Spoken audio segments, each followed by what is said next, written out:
I pull up, roll the window down it. I pull up, roll the window down it. Yeah, I pull up, roll the window down it. Baby, you don't know what you do to me. Between me and you, I feel like chemistry. I won't let no one come and take your place. Cause the love you give, you can't replace. It's not in the case of anybody. That's why I spend my life with you. Hi, hotties, kettles, tea stirs. You're here for hot tea. All commentary is alleged, and in my opinion, this is for entertainment purposes only. All right, what up, ho? We in other people business today, and that's Real Housewives of Atlanta, Kenya, and Brittany Eady. I got a few thoughts and opinions on the episode now that I had a chance to let it marinate, and I also want to talk about Carlos King basically crying, okay, bitch, crying ho, on his platform about Real Housewives of Atlanta and it coming back and it just being good at its revamp, or its revamp being a really good topic, or it just being good, okay? He cried, bitch. And I just thought that was funny as hell, okay? Because what you crying for, ho? You always crying about the wrong things. See, you was crying about Mel Baby Mama Martell. And now here you are crying about Real Housewives of Atlanta. And somebody said in my live last night, if you haven't checked out my live, I'll pin it in the video right here and post it in the description box. But somebody said in my live, why you crying over Real Housewives of Atlanta as if you had a hand in its success? And granted, Carlos King did work for Real Housewives of Atlanta way back when. And who knows, maybe he did help them and bring the cast together in a way in which, I don't know, girl. But he ain't contracted for it, all right? So it'll be a conflict of interest. So I don't think that's the case either. But I just thought that was funny. Like, boy, what the hell are you crying about? What you crying for? But we're going to circle back to that. So I want to talk about how Kenya Moore seemingly didn't have any green screens for last night's episode or Sunday night's episode, which I don't understand why she wouldn't have any green screens. But we also know that Kenya has been accused of revenge pee, but Kenya has denied it. No charges has came on her, and I actually believe Kenya now that things have slowed down, because other sources have said that Kenya didn't necessarily release revenge pee, but I think it was just her exposing, I guess, pictures of Brittany Eady, but not necessarily revenge pee. I don't know. We'll see how all of this unfolds. But Kenya was posting, like I said on my live, her outfits of Real Housewives of Atlanta, but she didn't necessarily tag the show. That being said, I want to talk about Brittany Eady seemingly having a thirst to go after Kenya. It looks like, in my opinion, the two new girls had a plot and a plan, and their plot and plan was to go after the two best ranking cast members or castmates, or the two best fan faves, right? You going after Portia on Kelly's end. Kelly was going after Portia really hard and heavy, and then it looks as though Brittany Eady has it out for Kenya. I don't know, because she was basically trying to say that Kenya wasn't talking to her or didn't say hey to her, and that's not what it looked like to me. It looked like she did say hey, but she don't really know you to be like, oh, hey girl, what's up? But it looks like she came over, she said hey to the people that she knew, she said hey to you, and then she said hey to the other girl, but the other girl was a little bit more warm in introducing herself. So she was like, hey, I'm Kelly, and she was like, oh, Kelly, hey. So I feel like if you wanted that interaction, just give it, right? You produce their interaction. Like, hey, I'm Brittany. How are you? You know what I'm saying? Because she's the OG on this cast. So she don't have to be like, hey, I don't know. That's just how I look at it. So I feel like Brittany already had it made up in her mind that she was going to go after Kenya. Typical. So y'all let me know y'all thoughts on that. But let's talk about how Carlos King was crying, okay, about Real Housewives of Atlanta. I'm going to leave the clip at the end of this video, but Love and Marriage Detroit is supposed to be coming back on. Is it Detroit? Yeah, Love and Marriage Detroit is supposed to be coming back on. And people in the comments are like, dude, we didn't ask for this. I wish this show would go away. Sidebar, they filmed this like literally 2 years ago, y'all. So Love and Marriage Detroit are about to be airing a season that was filmed 2 years ago. And they also already did their reunion. They had did their reunion literally when Jamie and Arena, when I was posting videos about Jamie and Arena and them going on their press tour for Love and Marriage DC, that was around the time they were on a live. If y'all want me to, I can repost it. But that was around the time they were on a live, and they had already revealed, one of the Love and Marriage Detroit cast members had already revealed that they had just done their reunion, and people were asking, okay, well, when is going to come back? So, child, they done filmed the whole season in the damn reunion 2 years ago. So it's just now airing, and I just don't understand that. Just give it up, Carlos. Give it up, ho. And with that being said, Ken also said that Love and Marriage Huntsville was going to be coming back on April or in April. He also said he didn't really know, but sometime around that time. So we'll see, okay? I don't plan on watching Love and Marriage Detroit because I've never watched that shit. That shit was always trash from the very first episode. The very first day it aired, I knew I was never going to be able to get into that show. All the men on that show are corny. Especially that Anthony character. He is such a nuisance. He is so annoying. Him and his stupid talking points, y'all. He is so aggravating to me.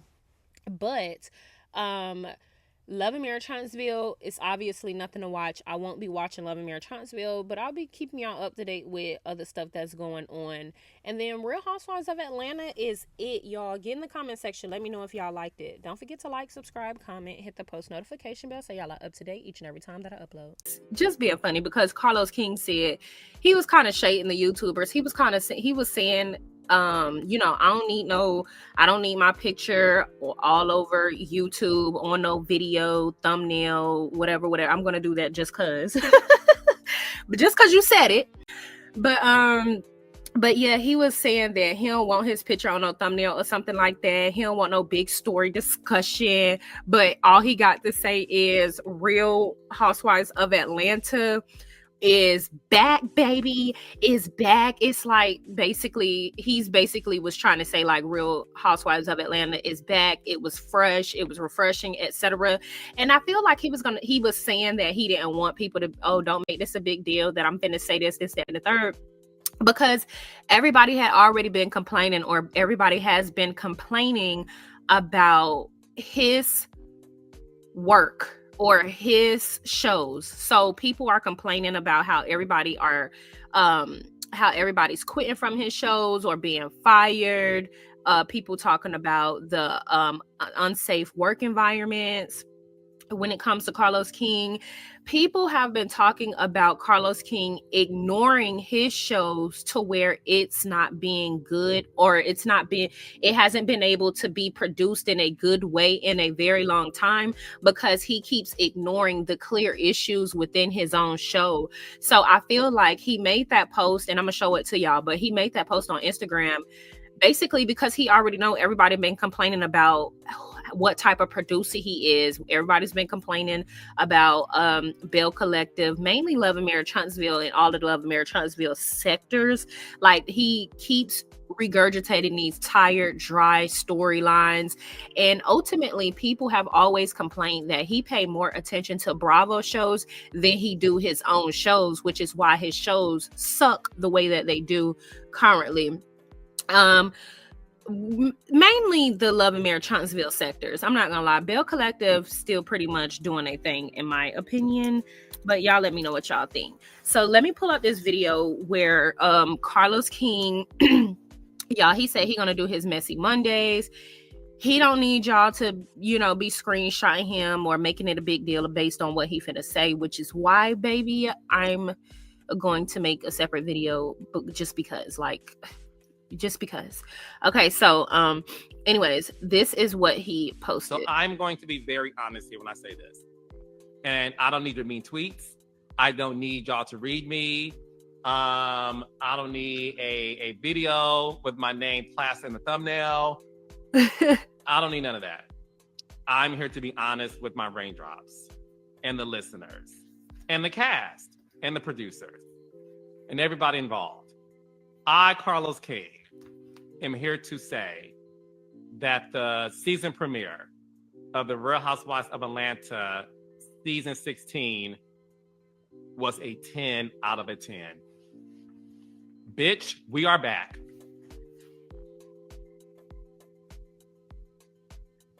I can literally cry right now. And I mean this. That premiere, excuse my French, that premiere was the shit. I smiled the entire, oh my God, I'm about to cry. Carlos King, crying on camera by yourself is weird. Don't do that. Okay, don't do that. This is the thing. I know how much pressure that the producers and the cast had and everybody involved had to make this show great. I'm telling y'all on some real shit, this was a 10 out of a 10. A+, 10s across the board. I loved this premiere. But I agree with him as far as Real Housewives of Atlanta being like fresh, new, like it's exciting.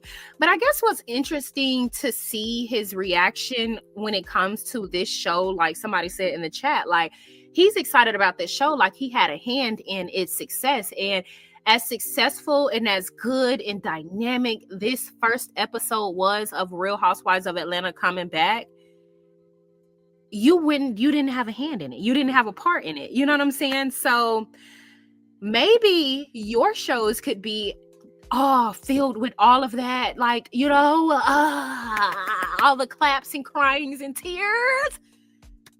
Maybe your shows can get back to that, or you can get back to feeling like that, versus lying and acting like, oh my gosh, I'm just producing these great, amazing shows that I'm so happy about. So considering he said that he don't need his face plastered all over no thumbnail, because I've been doing that lately, so I don't know if he's trying to shade me or what, but I will, okay, be making me a nice little nail, okay, which you plaster all on it, talking about how you want to cry over Real Housewives of Atlanta coming back. But it's just so weird. Like, did he shed a tear? And I don't want to bring Mel in it, but I kind of have to. Like, did he shed a tear for any of that stuff? I don't know. He's just such a strange person, because it's like, you know, he's kind of evil based on the stuff that he does, and he's egotistical. And these are just my opinions, right? And I'm saying that based on the things that we've seen and heard in passing, or people have expressed about him, how he's chosen to respond, etc., which is why I have these opinions, right? So he just seemed really evil, manipulative, very egotistical. So, you know, like, to see him try to, oh my gosh, I'm just crying, it's like really cap to me. Y'all get in the comment section though, let me know what y'all think about that, because I don't know, Carlos just be doing too much sometimes, okay? Like that it's the acting of it all, like the facade, the maintaining of the facade, you know, and it's clearly something that he has mastered, maintaining his facade. And he's only ever been in positions a few times where they kind of challenged his ability to maintain his facade, like that interview he did with Melody, like the interview he did with So Gucci, etc. Like, you could see the facade kind of crash for a second, but just, you know, looking at him, he's mastered that for so long. So he's a scary person to me. Very evil, very manipulative, in my opinion. And then what makes it worse is it's always those Black people that have these big ego, or not even big ego, just very egotistical in the very wrong ways, that put themselves in these positions of power to be able to extort Black people in the way that they want to be able to benefit and extort them versus the way the white people do it. I don't know. It's weird to hear people say, oh, well, white people do it all the time. Okay, bitch, but you as a Black person should be above that. Why is it that people always do that? Why are we setting standards, white people standards? In one moment, y'all want to say, okay, you know, those type of people, they barbaric, evil, whatever. And then in the next moment, you're comparing yourself to them. So which one is it, bitch? Pick a side. That's just how I look at it. So, yeah, y'all, get in the comment section. Let me know what you think. I agree in the comment section. He do need to cry over his own shows. Now, let's move on. I want to talk. Yeah, I pull up, roll the window down it. I pull up, roll the window down it. I pull up, roll the window down it. Baby, you don't know what you do to me. Between me and you, I feel like chemistry. I won't let no one come and take your place. Cause the love you give, you can't replace. It's not in the case of anybody. That's why I'm